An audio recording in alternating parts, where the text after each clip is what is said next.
that you enjoyed it, and this session will be even more concrete. We invited, and we are having 6 different speakers who use the tool in different settings and in different variations. So different adaptations of the game based on different themes and topics. They apply it to this day in policy, business, and academia. And they apply it in homogeneous or heterogeneous environments.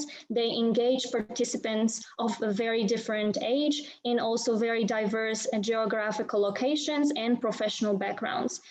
The participants also take on very different roles, either those that are close to their nature of work, but they also sometimes put on the shoes of a different stakeholder or even a competitor.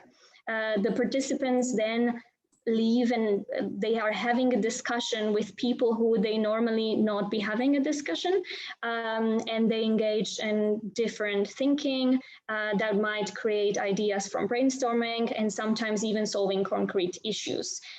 The workshops have many different learnings. Some of them are very planned, but some of them are also serendipitous. And this is what we will discuss today at this session.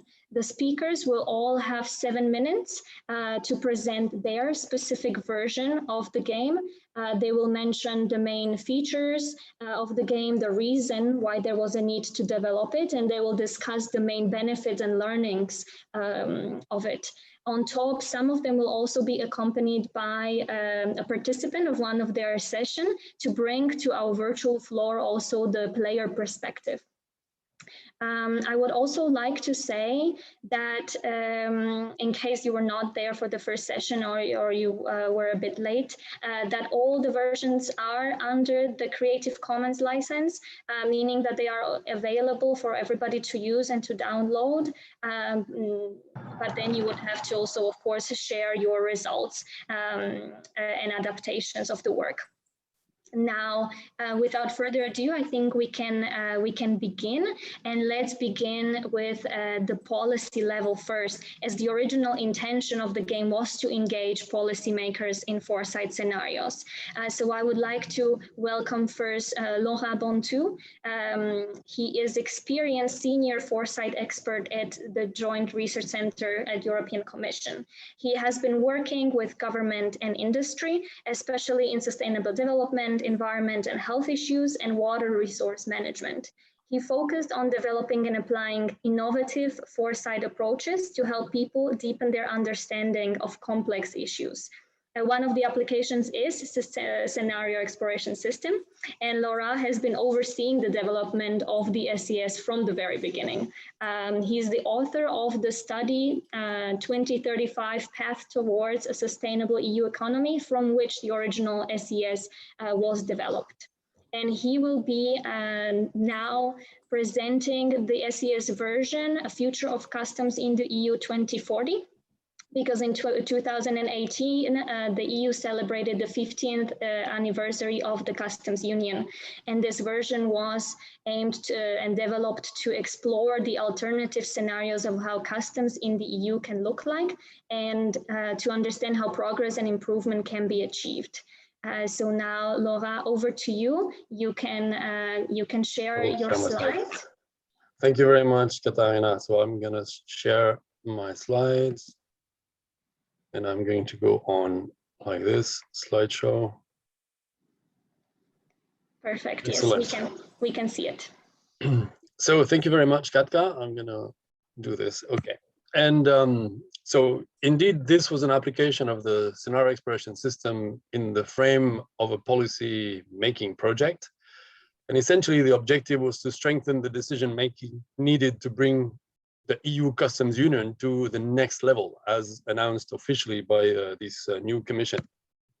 So just very quickly to give you an overview of the project, which lasted over a year, we started from scoping meetings, went to a Delphi study, developed scenarios, then explored the scenarios, and then went on to develop a vision before road mapping and really trying to impact the EU policymaking in customs.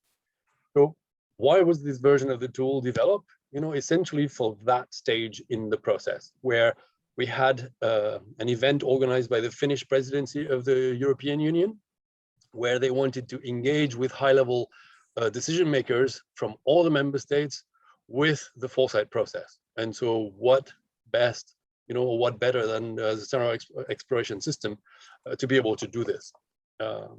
How does it differ from the original SES? Actually, not so much. Of course, we got new scenarios. So of course, that was fundamentally different because we wanted to discuss the future of customs. But when you look at, the final version of the tool, it looks very much, like the same structure that we have used for most of these things. So in what setting was the tool used and with whom?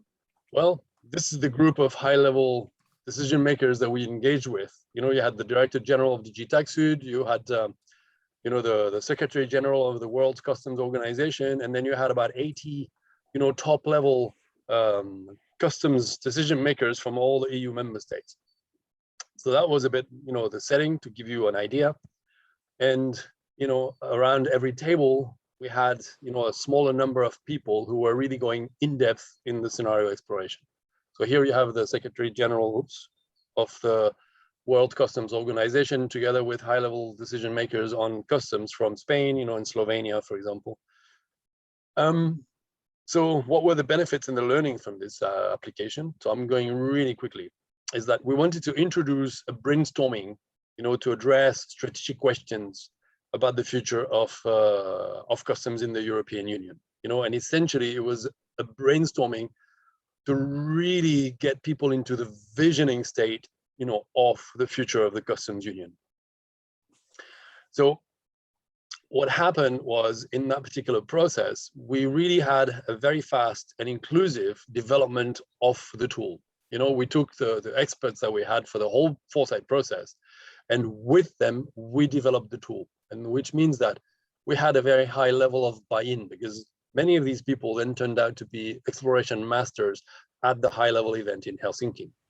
So we also trained these people who were not experienced, in scenario exploration, and we discovered that the tool was very suitable for a high-level environment, and you've seen a picture of the group. This group was very large, and it created a very positive ambience. The vibe was very good. People really went into the scenario explorations, and they were all surprised by how rich the discussions were that they were having. And because they were all professionals, the level of expertise in each of the roles was very high, and people could really try out their ideas. It was quite interesting. Yes, totally. And in the words of one high-level participant, that I received actually a couple of days ago, if there was one thing I would recall from the experience, it was the value of being able to shift outside of our normal perspective, from the office, and see the challenges from different angles and viewpoints, a real out-of-body experience, and that was really somebody from high level. So in a nutshell, I don't want to take too much time. This is what we did here, and I'm happy to answer any questions people might have later. Thanks a lot, and I will stop sharing my screen.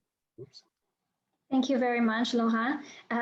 We would also like to actually bring a player perspective now. This edition was first used, as Laurent mentioned, with a group of high-level participants from customs administration from all over Europe during the Helsinki high-level seminar on strategic foresight, organized by the Finnish presidency of the EU in October 2019. And I would like to invite to the virtual floor Jussi Hulkonen, the head of International Affairs Team Enforcement Department at the Finnish Customs, to tell us about his own personal experience. He was a game master during this session. I wonder, I can see that he is, he's here. I am here. Can you hear me? Yes, hello, Jussi, we can hear you. Great. Hello, Laurent. Great to see you as well. Hello, everybody, and greetings from Finland. I actually have 3 different meetings going on at the same time, so I'll try to be brief as well. In any case, I can first of all wholeheartedly agree with what Laurent said about the whole process that we had. I mean, it was certainly an out-of-body experience for many of the DGs as well, because this is definitely not something that is typical for the customs side to, actually make the DGs play a board game. And as Laurent probably remembers, we had to overcome a number of hurdles simply to convince people that this might be a good idea.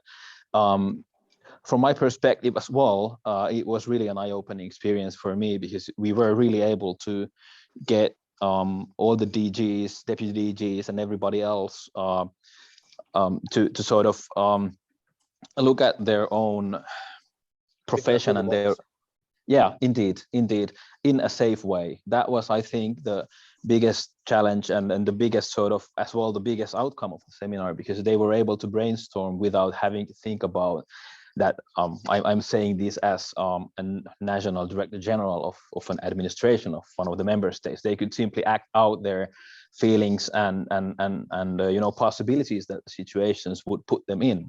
And also the scenarios were really very well made, I think, because they had to act out scenarios that were easy as such, and then, you know, really realize that sometimes no matter what you do, you're going to end up in a really bad way, and sometimes you just can't really help it. So it was very useful. And as far as the continuation of the process, we do have now a European Union, Customs Union own action plan for the future of customs, which is, I think, 2040 or 2030, which has really concrete policy goals going on, and that's a direct outcome from these deliberations that we had based on the SCS. So I think it's a very useful also way to highlight how to move from theoretical foresight exercise to actual policy making. And now I'm just waiting to see what's going to happen next. But as far as I'm concerned, it was a really useful exercise for me and my team, but for everybody else. I mean, people still, as Laurent mentioned, people still come back to that. Like, it was a year and a half ago, and people still think about and remember that game. So my experience was really positive. I would be happy to do it again, but hopefully not very soon, because it was also a lot of work, as you can remember. Yeah, but that's probably all. I mean, I'm happy to also answer if you have any questions about it, but I also don't want to take too much of your time of this. So that's all from me for now. Thanks. Thank you very much, Jussi. Of course, if you have any question, you can type it in the chat. Jussi will probably not be able to be with us the whole time, but Laura, I'm sure, will respond, and then we will also have a Q&A at the very end of the session. So please leave your questions there. We also have a chat facilitator who will collect all the questions for the Q&A in the end. Thank you very much, Laura, for your insights, and Jussi as well. And we can move on to Cristian Matti. He is the head of strategic research at Climate-KIC. He is involved in applied research as well as learning and knowledge management activities on sustainability transitions and institutional capacity building. And the version that he will be explaining to us a bit more in detail is stemming from a project, Climate Mitigation Fund. And there were two different versions developed, specifically designed for two cities, Bologna and Frankfurt am Main. This version, or these versions of the SES, were developed to discuss a concrete issue actually in the cities. And Cristian will tell us more about the development, the learnings, and what kind of outcomes were there from the sessions. So Cristian, the floor is yours. Thank you, Katarina. Thank you, Laurent, for the invitation. I'm very pleased to being able to tell the story about what we have done some years ago with this game in the cities of Frankfurt and Bologna. So what I'm going to do is actually tell a little bit the story of what we have done and what we have achieved and the benefits. And at the end, I'm going to share something from that moment where we were planning that session, so you can see how easy we were able to implement that. So as Katarina mentioned, the project was called Climate Mitigation Fund, and the overall challenge was trying to bring in a multi-stakeholder setting the discussion about place-based finance and cities. But on climate mitigation, that means that you really need to move forward in the future to think about the action that you can bring. So we really need this kind of tool in order to push people to think forward, but at the same time, prototype actions and opportunities, not just thinking about the future, doing something with that perspective about the future. And for that, we thought that this game was going to be very much accurate for that. So the version of the game, actually what we have done is actually, as part of the project, design tailor-made scenarios. We play the game in the same way, but the logic was contextualizing the scenarios to the two cities. So one of the things that we have done is actually in two different formats, produce this kind of scenarios before playing the game. In one case, that was the case of Bologna, we did this visioning exercise with the scenario actually the day before. Okay, and in the other case, we had the material from previous workshop, and we were able to produce the scenarios and the cards to play the sustainability version of the game. That makes the engagement very, very easy and very manageable in terms of the different audience. So I just want to make three types of reflections about this as part of the benefits and the lesson learned. The first one is the city level. Yeah, it's very difficult to bring foresight logic to city level because of different aspects that are kind of more practical and more kind of pragmatic. So one of the things that we saw in the lesson learned is that it was a unique opportunity to put together place-based innovation with very difficult topics like finance, business, government, and climate. So that was part of the logic of playing the game, because the people were able to put all these elements together without overthinking about that. The second element, I think, is the issue about policy in terms of time and political cycle. So we push the long-term perspective without thinking in the political cycle. We push to think about 10 and 20 years. And the game provides this context to push beyond the political cycle. And that was a very good benefit for thinking about this kind of instruments like climate, instruments of financial instruments. And the point of bringing policymakers, but also finance people there, is that they allow themselves to make reflection about the feasibility or their own vision about how that is feasible. The game allowed to make reflections and to think why, or is this feasible, or do you agree or not? So this kind of gaming situation allows people to make reflections that they are not allowed to do in a kind of a different situation when they need to decide about funding and policy. And the last but not least, I think is very important, is the content. It's related to the last one, is the content and the setting of those conversations.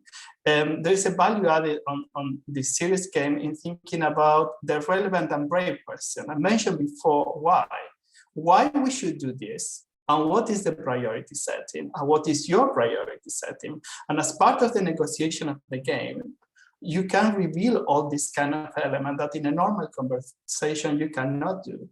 And also the real-time cost-benefit analysis. If I do this, I do not do that. People allow themselves to do this kind of reflection that are real reflection, but in a game setting, they are more brave to do this kind of reflection about the limited resources. In this case, we are talking about finance and cities. It's very accurate, the kind of issue about limited resources. The potential collaborations between governments and finance or business, and that you cannot do everything. If you have an alignment with someone, you might not have an alignment with the other one. So this kind of cost-benefit relation, I think, are very important in bringing the strategic elements, and especially in terms of the setting of the conversation, alignment and negotiation skills, that the people are not very brave to use in a normal situation, but in those situations that they are more relaxed, they can bring this kind of willingness to negotiate and create alignments. So just to finish the presentation or my explanation, I was just to share my screen and show you what was in that moment the planning of the session, okay? And we were very accurate. That now we improve a lot actually our graphic design, but as you can see, in the screen, we have done a simple vision exercise, and we discuss about the change and events that they want to happen in those cities. In different settings, in one, we have done this the day before, and I mentioned in the other one, this discussion was happening before. We analyze and we codify all the information, and we put that in the game.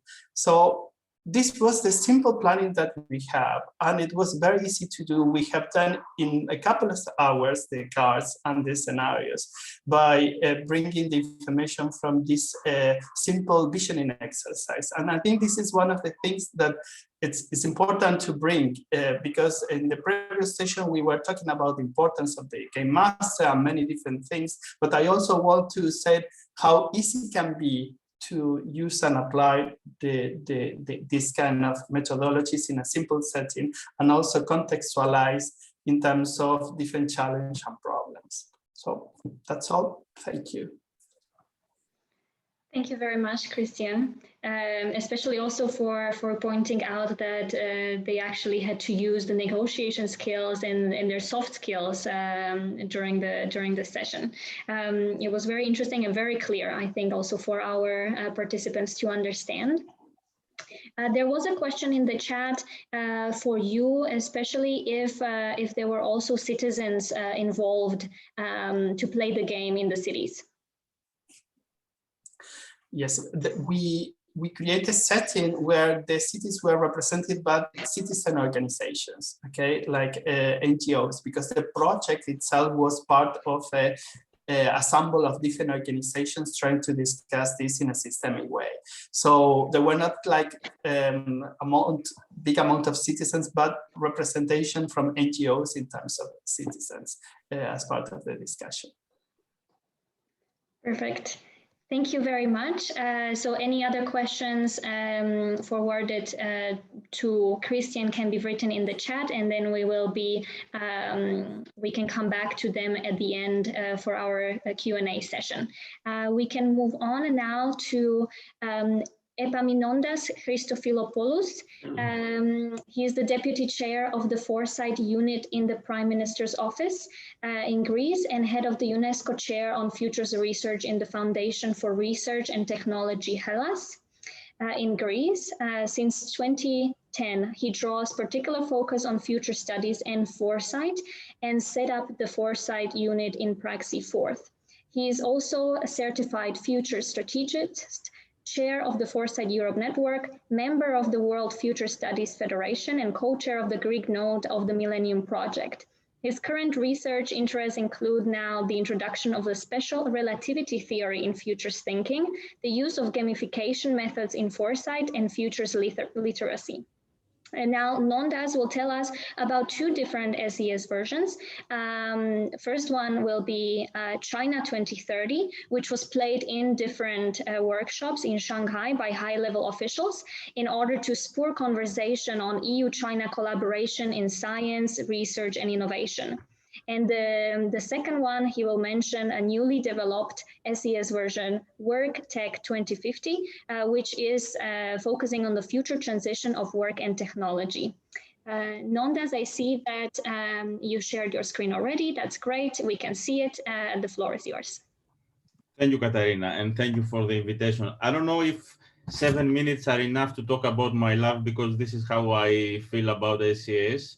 And now I have to talk about two SES versions, so it's even more difficult, but I will be really quick, and maybe I will share my story with a different way. This is the original setting when we played SES in China, and maybe you will recognize some familiar faces over there. But let me explain and give you some feedback about the story behind this first version that we have worked, and this is the SES China 2030. So we have been involved in two foresight studies, really big ones in China. So when we finished the first one in 2015, we spent a lot of resources to communicate the outcome and try to engage policymakers, but the outcome was really disappointing. So when we finalized the second study, that was around 2017, we were really confused of how we can make it work this time. So we have been checking different ideas, and I don't remember how, but by luck I was in one of these sessions that Laurent was organizing in Brussels to demonstrate SES. And I've been checking other ideas as well, but the moment that I finished the session, I was sure that that was the right moment to proceed. But that was not enough. We hadn't any experience playing with SCS or designing the game, and we didn't have any experience, especially playing the game in Asia, in China, and with high-level policymakers, Chinese and Europeans. So that was really a big problem for us. We even found a work, pegneophobia, which is the big fear we had of organizing this session and playing the game. But we had really excellent support by Laurent and the JRC. So what we did is that we designed the game. We introduced all the work we have done, all the scenario work we have done, all the elements that we have found from our 3-year work in China. So we introduced everything in the game. And what we did is that we organized the session in Shanghai in May 2017. The surprise factor was that nobody from the Chinese high-level officials or the European high-level officials know that they were supposed to come and play a game. So we started in the morning, we had different normal presentations, and then after the lunch break, they came back and they found a completely different setting, a room with SCS boards and everything. It was really a big thing. So we had like a moment of really, people were screaming, someone wants to leave and catch a train. The good thing was that the president of the Chinese Academy for Science and Technology said, we are going to play the game. So he sat down together with EU ambassador, and that was the turning point. So everybody sit down on the tables. We had an excellent session. People from European and Chinese organizations, European embassies, institutions, companies, researchers. So it was excellent. So if I could say,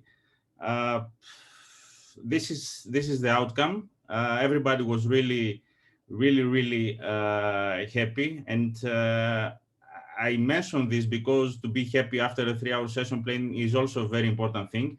But also everybody reported that they really engaged with our scenarios work and changed their mindset, how they see and how they perceive the future and the future of EU and Chinese collaboration in research. So that was a big success for us, and we used this version of the game in other sessions as well, in Brussels and in other places in the world.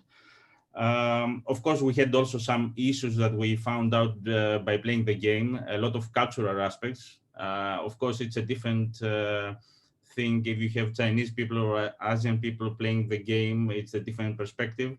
So we realized a lot of things that we could do maybe in a different way, but this is a big discussion, and we need really a big more minutes for this. So I will close with this last slide, and this is for ACS World Tech 2050. Again, this is actually the version of the game we developed, and we introduced here, again, the elements of a really big Foresight work that was done by the Millennium Project. It is a 2-year study all over the world, workshops all over the world. More than 500 futurists contributed to this work. And the outcome was a lot of presentation, a lot of media coverage, and also a really nice publication, a book that explains all the scenarios. Still, we thought that was not enough. So what we did is now we introduced this version. It has all the elements of the work. So someone can really experience again the version, but we didn't have the time to play it. It was just released like 2 weeks ago, and with the COVID situation, we didn't have the opportunity to test it, but it's available for download like the other one. Thank you so much. Thank you, Nondas. The design is very nice. You can also see it as a Nondas background, which is really, really nice. Thank you very much for your insight, and also especially for saying that they didn't even know that they will play the game in Shanghai, and it completely surprised them. But this exactly showcases that playing the game, you don't need to have any prerequisites. You don't, maybe you just need to be mentally prepared, but not even, because the game masters are showing you the whole process and guiding you through the whole process. So really, you don't need anything, just to be on this learning journey and the path to explore and open to exploration. Thank you very much. I would also like to welcome Elise Stepanovich. She's the expert in international RTI cooperation and EU project manager at the Austrian Research Promotion Agency, FFG. She will bring you a player perspective. She took a role of a game master during some of the Shanghai sessions of the China 2030 session. So please, Eli, the floor is yours. Tell us about your experience and insights by playing it in this culturally different setting that try to create conversations between EU and Chinese stakeholders. Thank you, Katarina. I hope you can all hear me. Yes. Yes, I do remember how excited we were and tense also to play in Shanghai. And because it was also a surprise effect, as Nonda said. And yeah, we had a little bit more insights. We had 4 roles that we played. So we had in the serious gaming, we had the role of academia, of policymaker, of industry, and of public. And in the groups, we were elaborating and the 4 scenarios, actually 2 scenarios in group, 2 controversing scenarios. And yeah, the concrete outcomes were we generated concrete strategic policy recommendations for every scenario. And also we had some general learnings from the game. For example, to involve and engage all relevant stakeholders is very important, and make sure that the policies translate also into mutual benefits for the various stakeholders. And also what was interesting is that in the top-down, in the authoritarian scenario, it was very, very difficult to collaborate. Also when some variable drivers such as environmental crisis came up, it was very difficult to be flexible and to work there. So this indicated that it is really crucial and in everybody's interest to engage stakeholders and to cooperate. Also, we had a methodological evaluation after the playing. So the vast majority indicated that scenario gaming was inspiring and helpful for supporting strategic perspectives, and also experiencing unexpected decisions from other players, and imagining the future and taking action, and also understanding the dynamics of the actions, and also thinking strategically. So yeah, that was the learning, and it was really, really yeah, how to say, it was for my understanding of what futures thinking is, and what yeah, foresight gaming is. It was really a turning point also into my in my career, and also in my professional development. So it was really yeah, rewarding for me.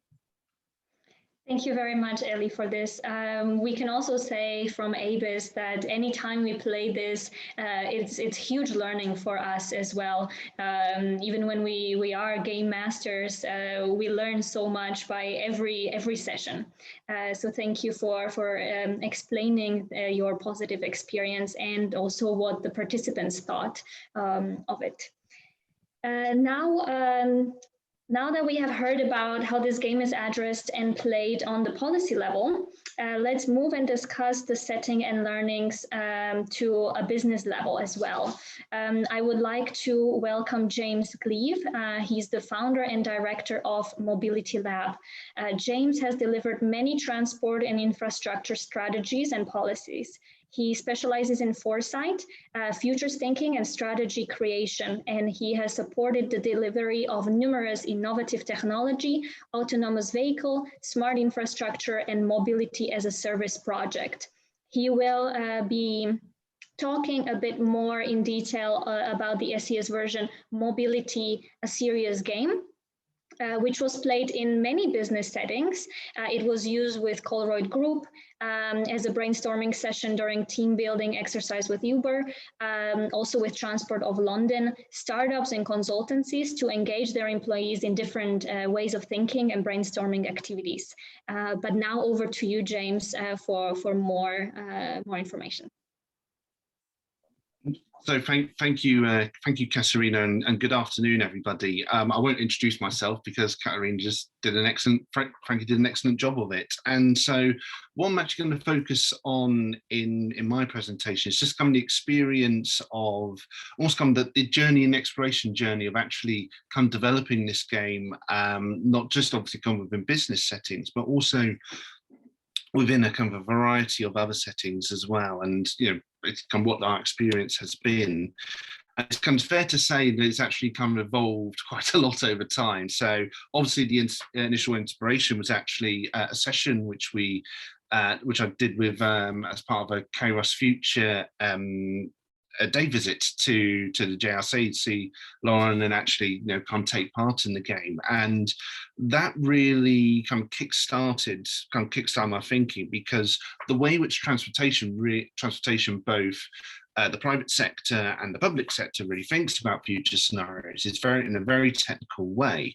So they produce like reports, they produce predictions about future traffic levels, future growth in future growth in revenues, all the kind of very traditional things, but it doesn't really kind of explore lived experiences and kind of what that then means in terms of impacts on people. And so we trialed a very early prototype, actually with the UK Ministry of Defence. Now it's come purely from a, basically come from just purely happenstance, because we actually were working with the Ministry of Defence on a Foresight project on future mobility.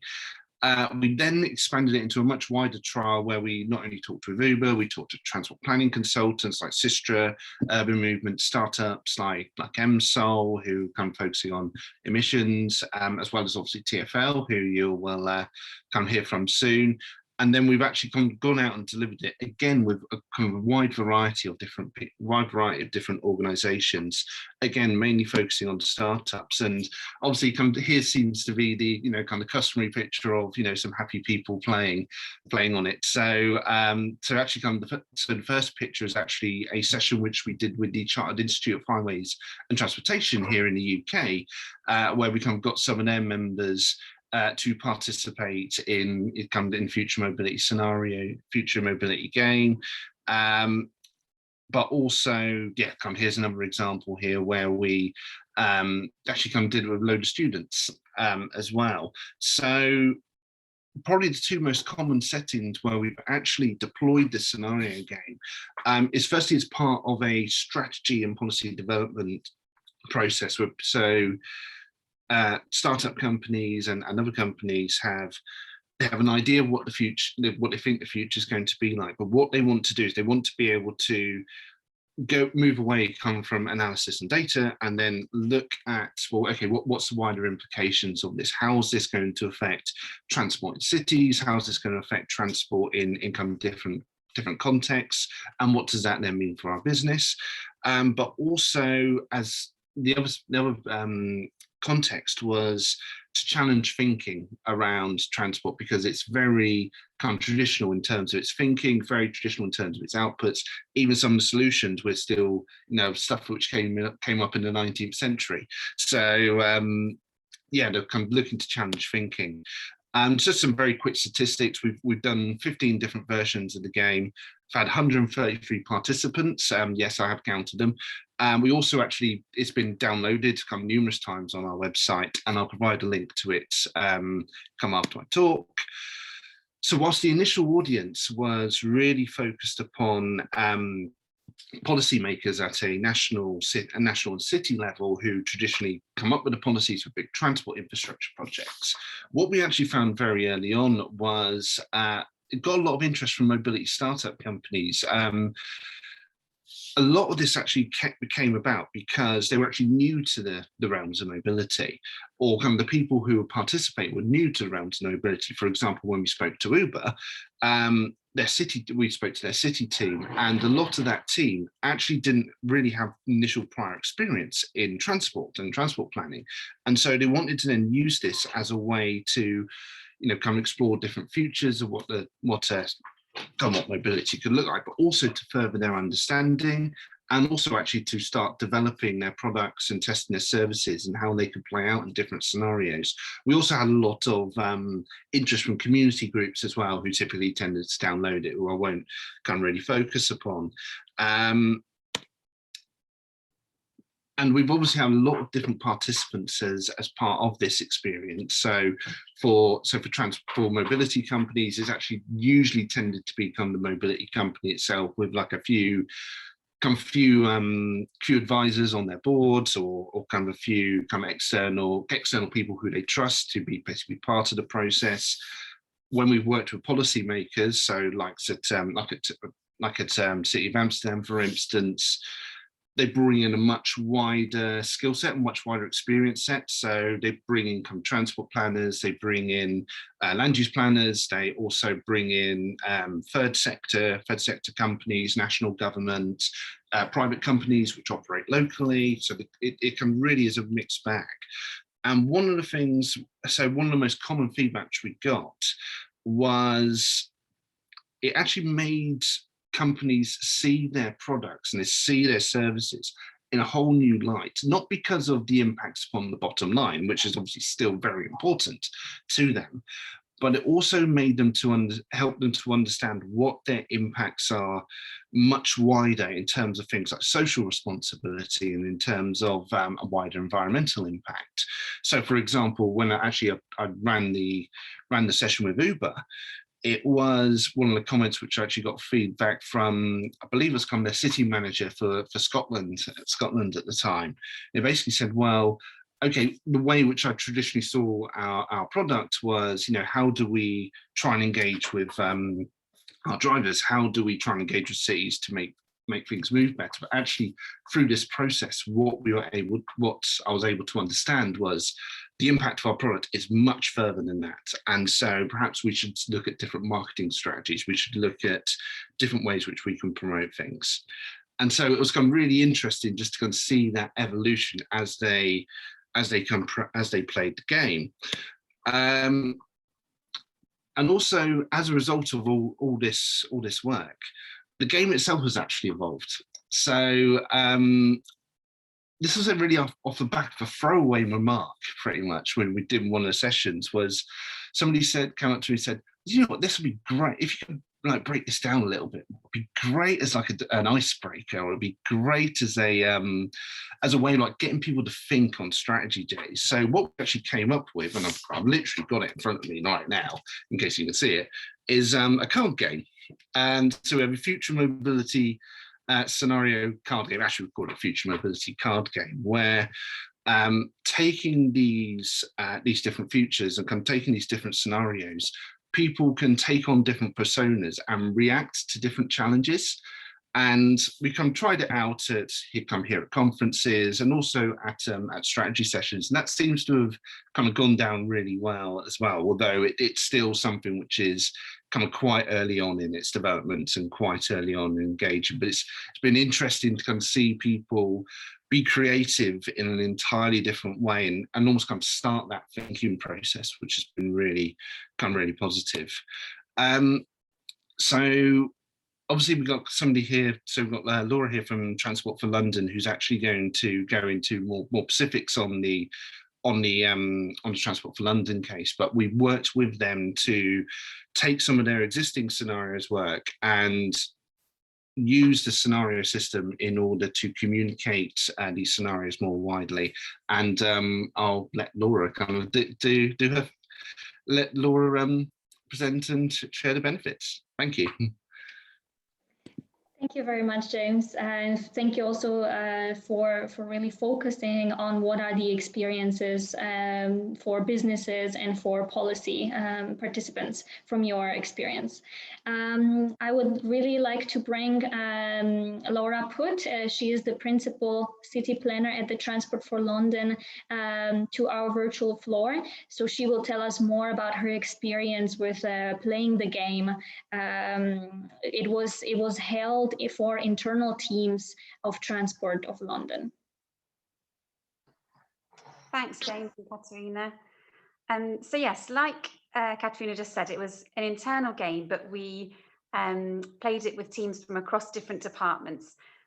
Because one of the main things we wanted to do was get other colleagues familiar with these scenarios. It was the first time that TfL had used scenarios to kind of think about the future in this way.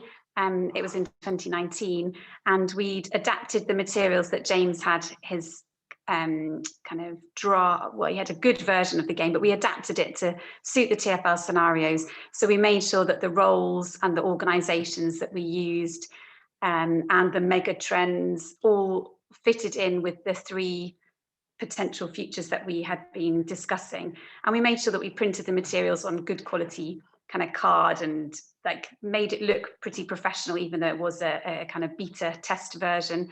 And I think that did really help people to buy into it and give it their full attention. And people were keen to take part. We got about 15 people. Sorry if you can hear a little one in the background. And we let people choose which roles they wanted to do based on their interest or on the area of work that they were kind of familiar with. In some cases, we actually encouraged them to choose something completely different to help them be more creative and think a bit more widely. And they played in pairs. So that's, sorry, look, here's little man just trying to entertain himself with some books. And we also included quite an interesting figure I found in the games that we played, as we included a character like a kind of mayor of London, whose job was to kind of reflect on the actions that all the other players had taken in the round and comment on which action they felt like it would have the most public support. And then they had some tokens or coins that they could assign to reflect which action they felt was most in the public good or that would be received best. And that was a really interesting discussion that we'd have at the end of each round. And I think really helped add a sense of kind of a chance for everyone to kind of reflect and come together and think about all the cards and actions that had just been played. So that worked really well. And we played through 2 rounds. So that was 2 of the scenarios. And one bit of feedback, I guess, is that it did take quite a long time to get through the 2 scenarios. So it wouldn't have really been feasible to run all 3.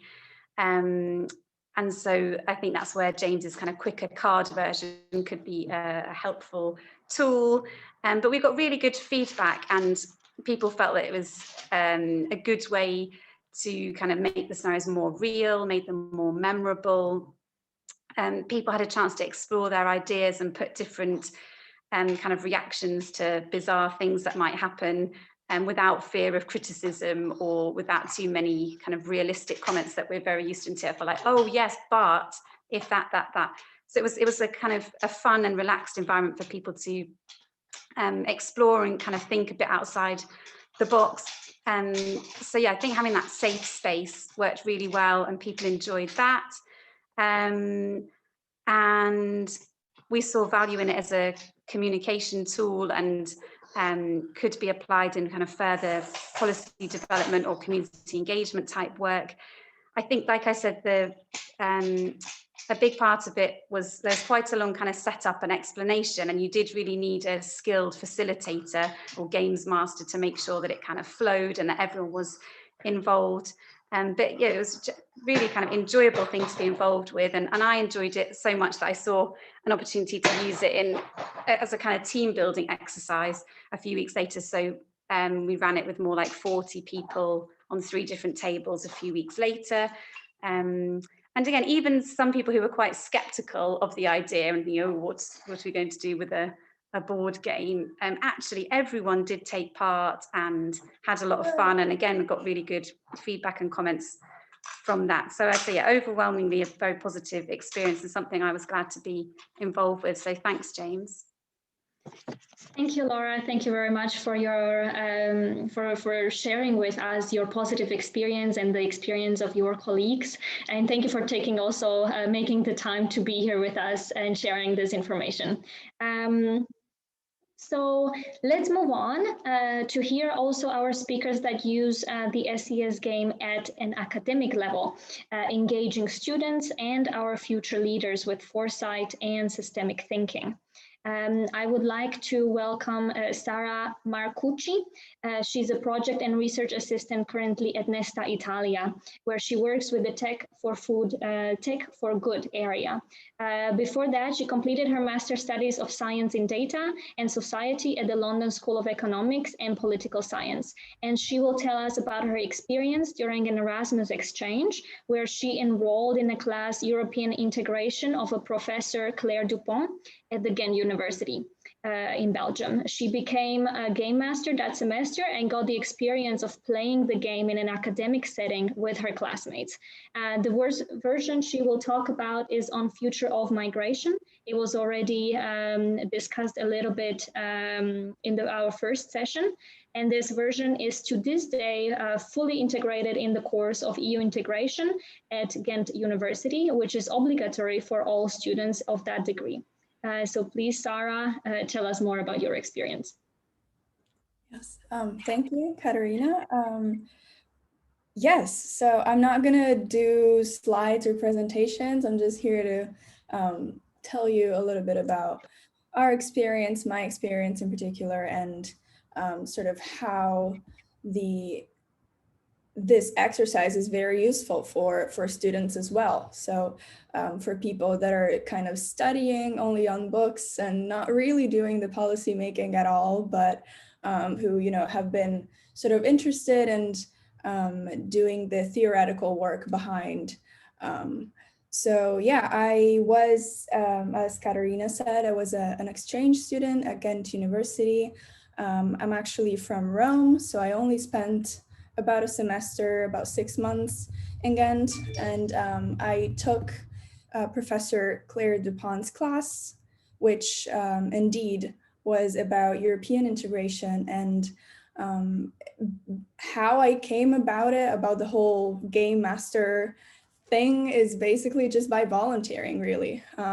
Professor Dupont just asked students who is willing to, you know, go through the training and the work that it requires, because, you know, it's a board game, but the interesting thing is that it's actually, as other speakers have said before me, it's actually a lot of work.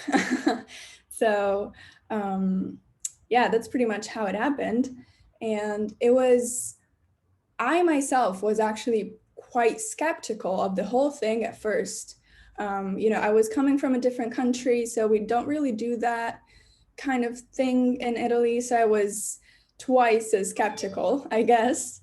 But I guess skepticism kind of brings about curiosity. So I was like, okay, this seems strange, but people do it, so there must be a reason why. So let's go and see. And, you know, as everyone else kind of testified here, I was very positively surprised by how useful and kind of mind-changing and mind-blowing it was, because it really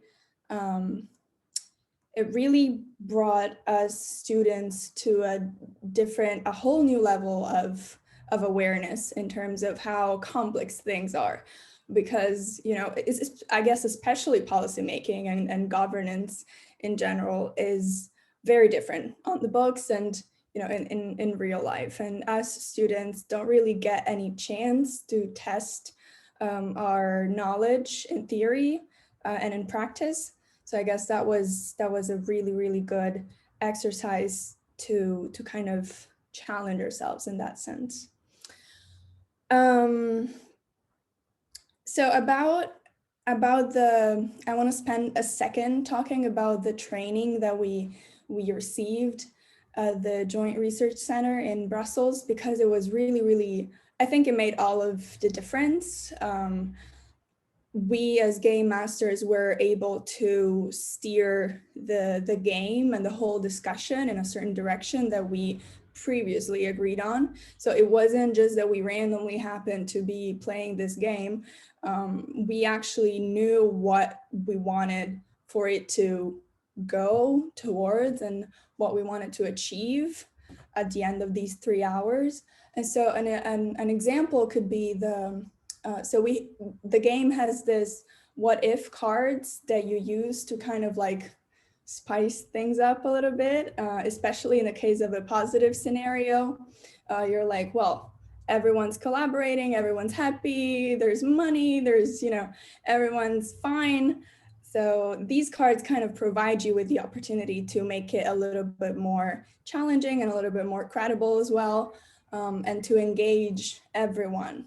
And so what those who trained us at the GRC told us was, you should think about what if cards to choose before you choose them, so that you can kind of create a cohesive and coherent scenario, and people will be engaged, because otherwise they will just ignore those cards. So I think this is just an example of how important that is, how important, the work before the game is just as important as the work that you do during the game. And yeah, I think after the workshop, we as students discussed about what happened. We basically all said pretty much the same thing. We didn't think it was going to be this useful, because we're not used to think that board games are useful, but they are. Apparently they are. And I think this is a really great example of that. Thank you, Sara, very much for your experience that you had when you were a student still. So anybody, if you have any questions for Sara or for others, please write it down in the chat, and our speakers can either respond to there or to our for our Q&A session, which we will have the last 15 minutes before the end. But we have one more speaker, and I would like to bring Karolina Sobczak, my colleague. She's the knowledge manager at ABIS, and she has been at ABIS since the EU Innovate project has started, and was part of the development and dissemination of the SES version Sustainable Lifestyles 2.0. Since then, she has become a trained game master and trained others as well to become game masters when delivering the workshops at our academic member universities and business schools. So please, the floor is yours, Karolina. Thank you so much. Katka, can you all hear me all right? Can you see my screen? Yes, we can. Perfect.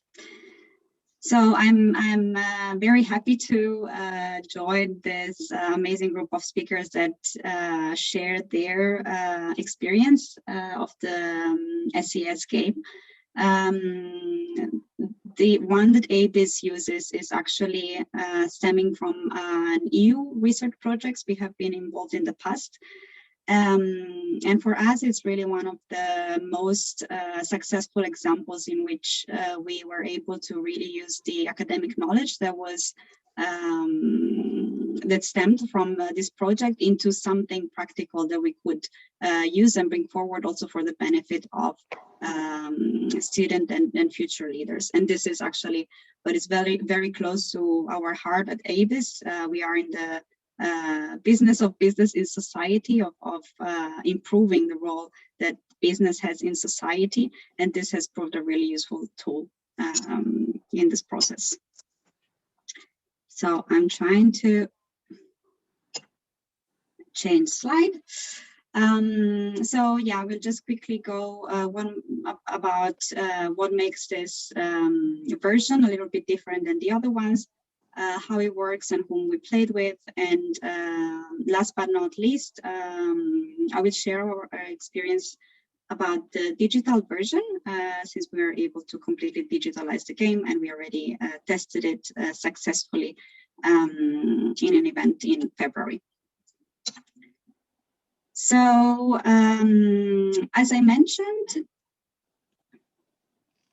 oh, I heard somebody else speaking for a second. So this game, as I mentioned, is developed from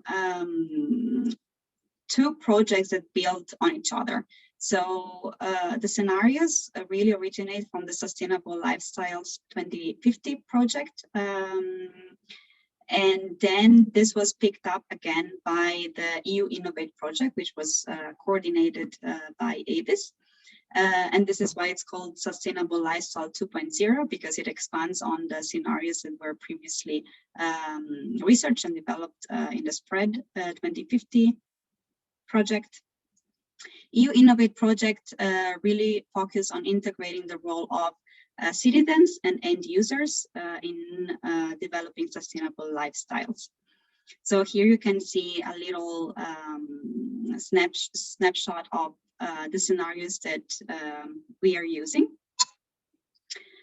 And so the game was introduced at the end of the project also, and precisely for the same reasons why the game was originally developed, to make sure that the research results of the project were disseminated and used after the end of the project. So what was done in our version, we have 7 explorers instead of the original 5, and we have added the citizen innovator. This was, as I said, the focus of the project. And we also added the post-truthful public voice, which adds a lot of interesting insights throughout the game. So as my colleague Katarina said, we do use this game with our academic members mainly, and we also want to start experiment using it with our corporate members. With the academic members, so far the focus has been on role-playing. So we use it with professors and teachers and engage students as players. And the objective is to raise the awareness of students around basically their own change agency, but also the systems that we live within. And in one case, with the help of Junior Enterprises Europe, which is an organization by what are called junior entrepreneurs, so students who are really dedicated to developing their entrepreneurial skills. This was even used as an assessment center to appraise competencies. So our focus and the target audience really is students, and we aim to engage and develop what we call movers, so students and young leaders within the ABIS community and beyond. So how it works from our side and what we offer. So as Elise said in the first session, the workshop really should be minimum 3 hours. So this is what we also suggest to our member, and can be entirely facilitated by ABIS staff. So we are can be game masters. As already also mentioned, the topic of the game can really be agreed with the professor. So there is a co-creation process that takes place before playing the game. We can also help in case we have sessions with a lot of players to train other game masters, as Sara just explained before me. And so throughout this process, we really can also provide the physical tool that we have from the EU Innovate project, and also help manage the content side of the workshop, the organization and communication. So this has already happened, as I mentioned, with several of our members based in the UK, Finland, Sweden, Italy, and so on. And I know we are a bit running out of time, so I will move straight to the last part, which is the digital version. So we were in touch, of course, with Laurent and other organizations and people who are using this game. And of course, we all found each other in a situation of not being able to play the game physically. The way we approached developing this digital version was, I think, really influenced by the fact that we also have a very international team at ABIS. And we really put ourselves in the shoes of, okay, we really need to have this game completely online to be able to provide it and play it online, just with the use of a computer. So we experimented with some platforms, and we finally found out that the best version could be by using Miro. So it's a platform that you see on the right, or well, I'm seeing on the right, where you see basically how the platform looks like at the end of the game.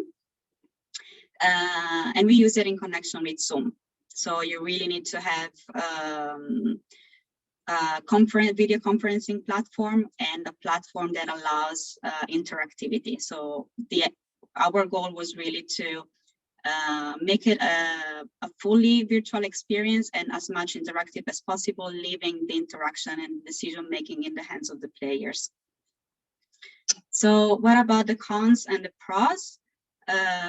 So the pros, I already mentioned that it's an entirely virtual experience. So you don't need any other cameras. You don't need even the physical version. It actually allows for much more adaptability. So we found out that really prototyping the different kind of players, topics, and variable trends can be, of course, much easier if done online. And of course, players can join from anywhere in the world. What about the cons? So while we really tried to leave the action taking in the hands of the players, the role of the game master is even more important in this game. The distance is real, and the game master needs to really focus on trying to make sure that the participants are fully engaged in the game. And this is, of course, due to limited nonverbal communication. So there is an extra effort from the game master to really make sure that the participants are present and engaged. And another hurdle is that it requires an intensive attention. So after we just played one scenario this time, so it was 1.5 hours, but it was very, very intensive. So after that, we are really all tired. So here I just shared some of the learnings. I'm not sure we have time really to go through this, but these are excerpts from the survey that we sent afterwards. And I think we can say that really the SES delivered on what it aims to do. So participants really understood the need to take action, personal action about things they care about, that it's important to take another perspective and also community into account. And that really businesses are not isolated islands, but they are part of a social system where they need to have an active and positive role. And this is the team that provides a workshop and also that is behind this event. So I want also to thank my colleagues for organizing this event. Thank you, Carolina. Thank you for showcasing how we at ABIS are developing and using this game in our activities. We are running a bit out of time, but we do have a last player perspective from Cleo Akrivou. She is a professor at Henley Business School. She cannot be here today to tell us how the SES was played, but at her institution, but we recorded together a video and a short message. We will not play the whole thing, but I am sure that our academic representatives in the audience will find it very useful. So I will share my screen right now.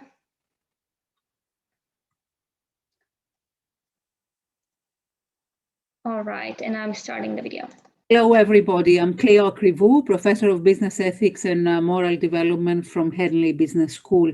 And I want to share my experience about doing the scenario exploration game at Henley Business School with my students last year. As I should start by saying Henley Business School is an active member and supporter of the principles of responsible management education, of course, the Sustainable Development Goals.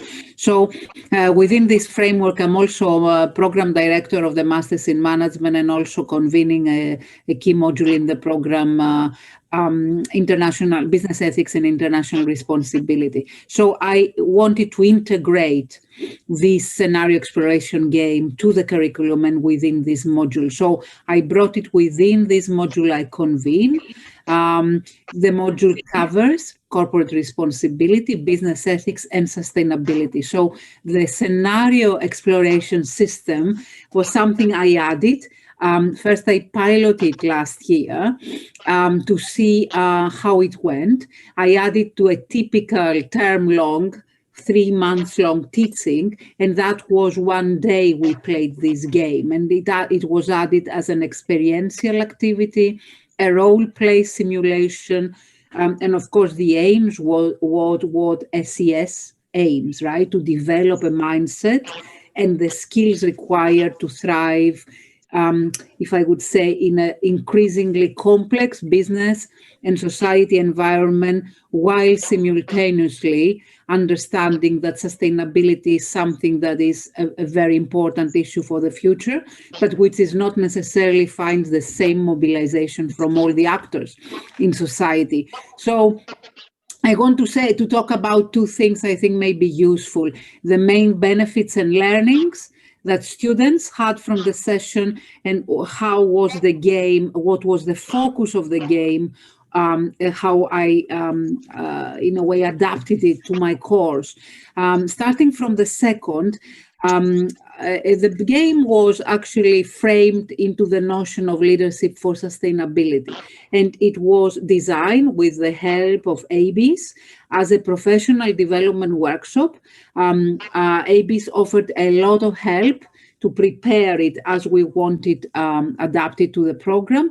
This professional development workshop was designed to help current and future business leaders, young people, so all of my students are in their early 20s, to think of themselves as future leaders, to understand sustainability as one of their leadership priorities, in addition to any other business-related priorities such as profitability, growth, etc.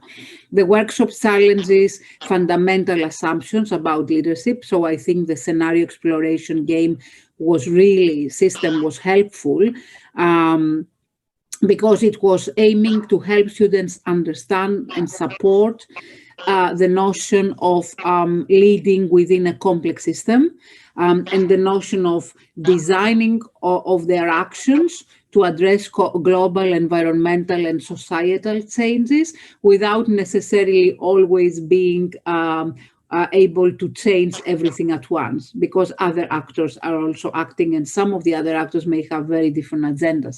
So the workshop was based on this scenario exploration system, which for all of you.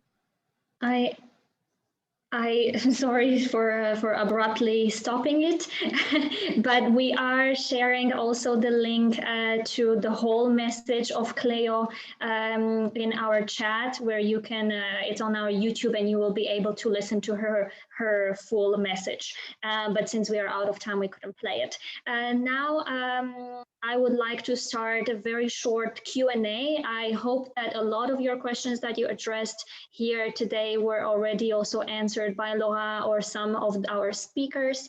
But I would like to bring Jason, our chat facilitator, here with me, and to tell us and to summarize if there is any important question that we should address to the speakers.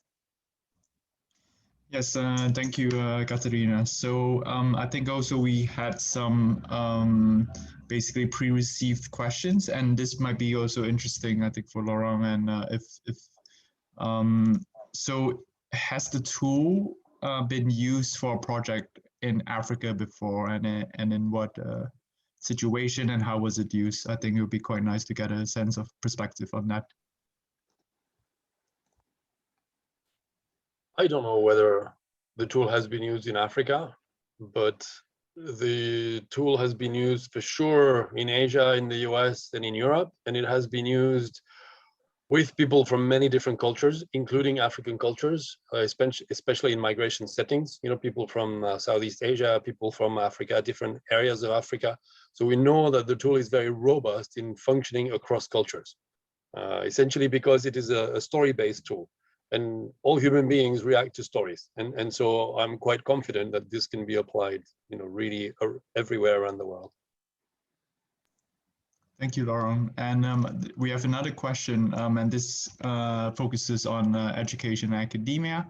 So, of course, we have heard of the SES being used in higher education, but what about in schools in general? So those below the university level, and is there a way whereby it can be facilitated by teachers rather than just trained facilitators? I don't know if maybe Sara or Laurent. It's too bad that Alice is not with us, because she's the one who would have experience with this. My personal experience is that I've used that with kids as young as 12 years old, and it works very well. They take that very seriously. Their gameplay is actually very rich. The only difficulty that you have sometimes, depending on the topic that you are exploring, is that you might have some, you know, difficult vocabulary, but then you just spend 10 minutes at the beginning of the session explaining the difficult words, and off they go. You know, so it's really not a problem. And in terms of facilitation, I see that everybody is scared about facilitation, but when we designed the game, we designed it in such a way where we actually tried to give the game without preparation in the hands of some people and tell them, now you moderate. And it works. So even without any preparation, people can do it. So I'm not saying it's going to be the most fantastic experience the first time around, but it is, let's say that the structure of the game helps. So if you have the step-by-step instructions about what you have to do, you know, it works, you know, essentially. And so if people have already previous experience of managing a meeting or something like this, then it's really no difficulty. The best is just to do it once yourself, just to get familiar, and then the second time around, then it becomes a lot easier. So any teacher, you know, can do it, you know, and as I said, the structure of the game actually helps. It's quite supportive.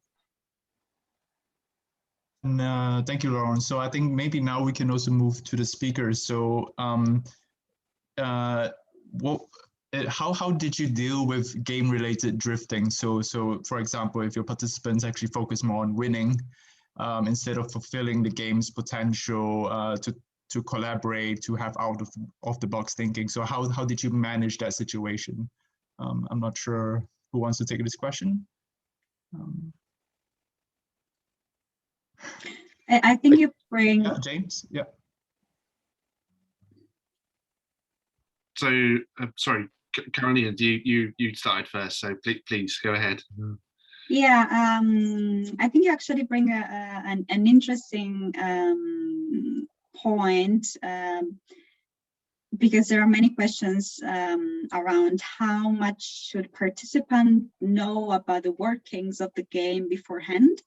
And I think you can also experiment with that a little bit, especially with the scoring. We had some conversation with Laurent as well, how much participants should know about how the scoring is calculated. So in our perspective, this is not the aim of the game. So it's not something that we focus directly on. So I think a good strategy to keep the focus on the game is keep the focus on the game. So let the game master take care of holding the space and the structure for the best experience to happen. If I can jump in quickly, I think it's, managing these situations is not the right word, because the scenario exploration system actually generates automatically these kind of conversations. You just have to guide them to make them useful for you. It's not that you have to manage them. It's not a problem to control. I was really just going to say exactly the same as Laurent, in that just our experience of the game is it's very important to allow the participants to play in their own way and to almost kind of trust a little bit in group dynamics as well, because I've just kind of experienced situations where somebody's obviously very competitive. They kind of want to win the game because that's the way they traditionally play games. But if you can trust in the group dynamics a little bit, you then get people saying, well, okay, we're trying to do this collaboratively here. And almost like the games master stepping in is like a last resort, essentially. It's just kind of very important to let people explore it and to play it in their own way, and kind of trusting your players as much as trusting in keeping a firm hand on the tiller. Maybe Jason, one last question. Yes. So basically, we have a question from Ruth, and I think Laurent's sort of answered it, but I think maybe James as well. And also, I think this in general can just be applied not just for a digital setting, but in general when the game is modified to suit different scenarios. So the question is, was it harder for people, or is there a higher entry threshold to start playing in the digital setting compared to like an analog game? And maybe it's just not a digital setting, but in general, when a game is modified. So is there a higher barrier to entry? Carolina? No.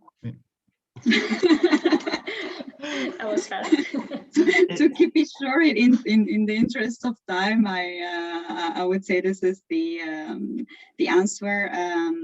It's a very flexible game. I think the structure really allows both for an easier skills development of the game master and a smooth game experience from the players, basically from the get-go.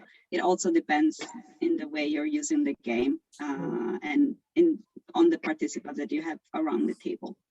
If I can jump in with a comment on that, in our experience where we were able to design in advance the cards that were very much attached to the reality of the participants. There's no barrier because we are discussing their own stuff, and it was very easy to do that. And the other element that I think I can add on this is that what happened beyond the game, because something that we have done is that we have used the games to have meaningful conversation, and we apply knowledge management to harvest everything that happens there. The decisions in the game and the conversations, and that were part of prototypes in the future. So it's like the game is maybe just like a device to have a conversation, okay? And the conversation became something more than just playing a game.